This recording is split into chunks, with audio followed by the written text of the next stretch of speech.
All right, so get this. We're diving into some seriously out there stuff today, right? AI, anarchy, like the future of everything. Yeah, buckle up. We're using philosopher Catherine Malabou as our guide for this one. Oh, interesting. Yeah, she gave this super intense lecture, AI and Anarchy. Honestly, it's kind of stuck with me ever since. I can imagine. So she starts off by saying that to really get where AI is taking us, we got to look back at how we even think about intelligence. Right, like how has that even changed? Exactly. It's like we've been deciding what it means to be, like, smart for over a century. Yeah, it's a constantly evolving concept, isn't it? Totally. So walk me through those big shifts. What were they? Well, at first, it was all about measurement, right? Mm. IQ tests, that was the big thing. Oh, yeah, like you could put a number on it. Yeah, this idea that you could quantify intelligence almost like it's a fixed thing you're born with. Right, kind of like you're born with brown eyes or you're left-handed or something. Your intelligence was just there. Exactly, pre-programmed. But then, bam, epigenetics comes along. Throws a wrench in the works. Totally. So for people who don't know, epigenetics is the study of how our environment, our experiences, can actually change how our genes work. Yeah, like imagine twins separated at birth, right? Okay. Yep. One grows up surrounded by books and stimulating conversation, the other, not so much. Right. Epigenetics says those different environments, they could actually lead to differences in how their brains develop, even though they have identical genes. Whoa, so it's not just what you're born with, but the world you're in, the stuff that happens to you. 100%. And this is actually what sets the stage for the next phase that Malabou talks about, synoptic simulation. Okay, now we're getting futuristic. Are we talking like the Matrix here? Not quite the Matrix, but we're getting there. Okay. This is about scientists creating AI that actually mimics how our brains are structured, like neural networks. So instead of just telling computers what to do step by step, we're trying to make them learn like we do. Yeah. Think about learning to ride a bike. It wasn't just memorizing the instructions. Right. It was falling and getting back up. Yeah. Trial and error, your brain making new connections as you figure it out. And that's what we're replicating with AI. And that leads to, this is a mouthful, anarchic replication. It is a bit of a mouth. Which sounds a little intimidating if you ask me. Well, it basically describes this huge explosion of AI, especially things like, ChatGPT. Oh, okay. So ChatGPT fits into this because it's learning so fast, like every day it can do something new. Exactly. And that's the anarchic part. It's not just learning fast. It's doing it in ways we don't totally get, Can't always control. It's kind of like, what is it doing? Where is it going? Yeah, like a force of nature, just constantly changing the tech landscape. That's impressive, but also a little unnerving. Like the first time you see a self-driving car, yeah, you're amazed, but also a little, what does this mean? Exactly. So then Malabou takes us from intelligence to the state of the world, right? Right. She says we're living in de facto anarchy. Which basically means, where the powers that be, they're not really working like they used to. yeah, the old structures are struggling to keep up. Think about climate change, inequality, even just misinformation online. Right, like these huge, messy problems that nobody seems to be able to get a handle on. And the old ways of doing things, they just aren't cutting it. And at the same time, you have this dawning anarchism.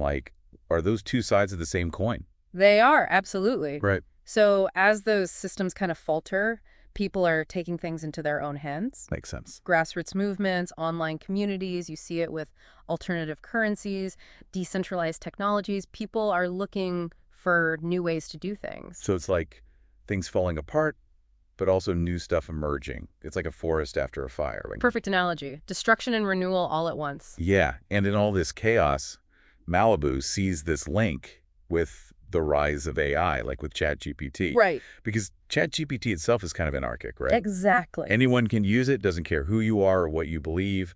It's disrupting those traditional gatekeepers of knowledge, It's democratizing access to information in a way we haven't really seen. Okay, but hold on. Haven't we all seen Black Mirror, though? Just because everyone has access to powerful technology doesn't always mean it goes well. Right. So how do we make sure this anarchic potential is a good thing? Something that helps everyone, not just a select few? That is the million-dollar question. Right. And to even begin to answer it, Malabou says we have to go deeper. We have to look at how ChatGPT works at its very core, Yeah. that question and answer system. Interesting. Question and answer, huh? Seems so, I don't know, basic. How does that even connect to this whole AI and anarchy thing? Well, think about it this way. For For as long as we've been around, knowledge and power, they've kind of gone hand in hand. Right. Whoever controls the information, they control the narrative, they control the whole system. Right, like, I'm thinking about the printing press, right?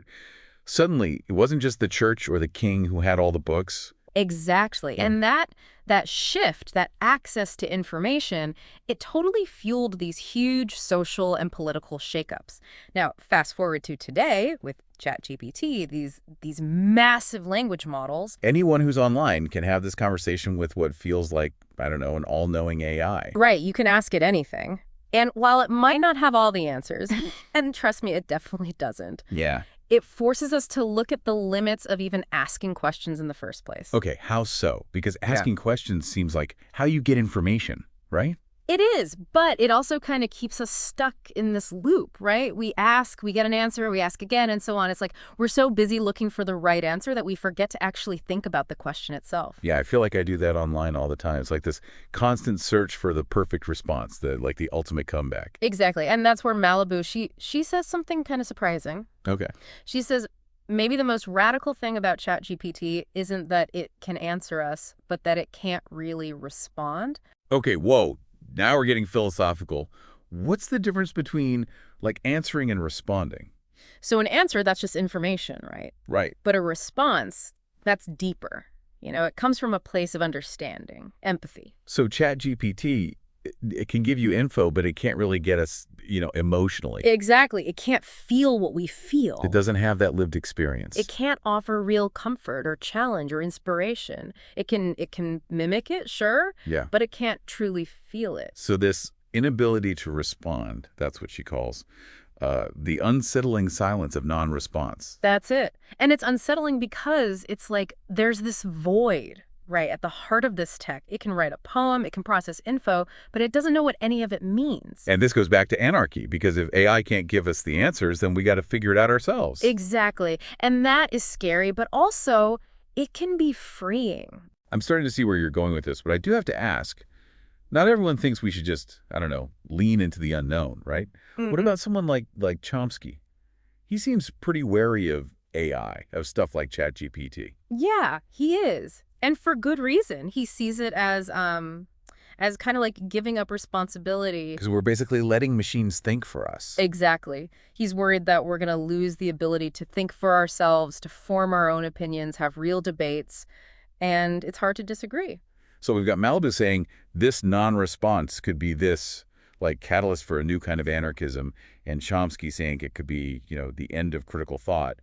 How do we reconcile those two? That is the million-dollar question, isn't it? And maybe there isn't an easy answer, but what I find interesting is that they're both really concerned about responsibility. Okay, yeah, they're both saying, hey, be careful what you hand over to technology. Exactly. And this is where Malabou, she points out this interesting thing. Even in those anarchist groups she was studying, people were using ChatGPT to, I don't know, play around with these ideas. Oh, interesting, like asking it to write, I don't know, anarchist manifestos or something. Exactly. Or even to generate, like, what would Emma Goldman say about this? But how helpful could that be? It's one thing to have some text. It's another to actually, like, wrestle with this stuff. That's exactly Malabou's point. She found that a lot of the responses were kind of, I don't know. Like surface level. Yeah, missing that depth. Right. And for her, that's more evidence of that silence. Right. It can do the style, but not the substance. Exactly. So then how do we make sure that we're not just, like, passively taking in information in this AI world?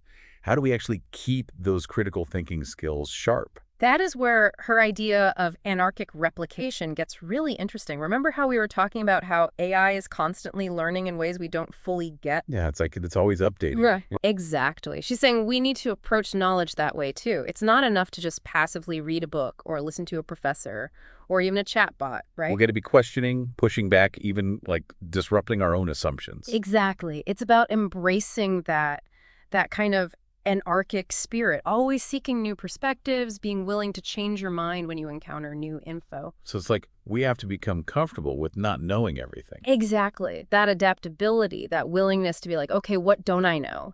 That's key for this age of AI, and maybe even for creating a better, fairer future in general.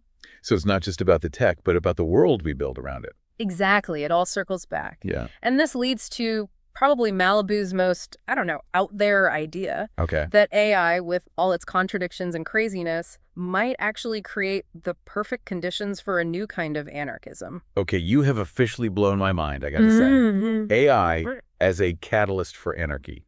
That's not something I ever would have put together. It's a wild concept, right? But when you think about it, it starts to make a weird kind of sense. Help me out here, because I'm picturing, like, robots taking over, you know? The end of the world as we know it. Is that what she's talking about? No, no, no. Nothing quite that dramatic. She's talking about something way more, I don't know, nuanced, maybe even hopeful. Okay. It's not about chaos. It's about questioning those structures of power that we take for granted. Okay, so less Terminator and more like rethinking how society even works. Exactly. Think about it. For centuries, we've organized ourselves around these hierarchies, these big institutions, you know. Governments, corporations. Right. And they don't always have our best interests at heart, right? Like we're saying, they're kind of failing to deal with some of our biggest problems. Right, right.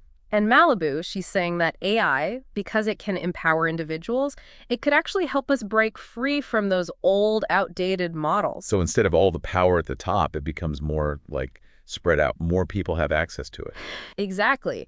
Imagine a world where your education, your healthcare, your opportunities, they don't depend on where you were born or your social status, but on your ability to connect, learn, access what you need. Okay, that sounds amazing on paper, but how do we get there?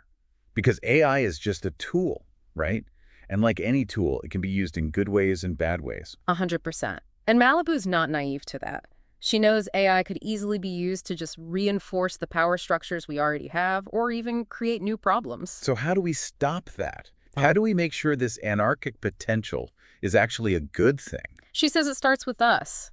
How we choose to use this technology. We have to be critical thinkers. We have to question everything, demand transparency, So it's not enough to build like a better AI. We have to build a better world around it. Exactly. One where we're more aware of those power dynamics and willing to challenge them when they're messed up. 100%. It's about realizing that AI, it's not going to magically fix everything. It's a reflection of us, our values, our biases, our hopes, and our fears. So the future isn't set in stone. It's something we're actively creating with every choice we make. Precisely. And that's why I think Malabou's work is so important right now. She's not giving us all the answers. Right. She's making us think differently, asking what if. I like that. What if? Embrace the unknown, but don't check your brain at the door. Exactly. Exactly. And never stop asking questions.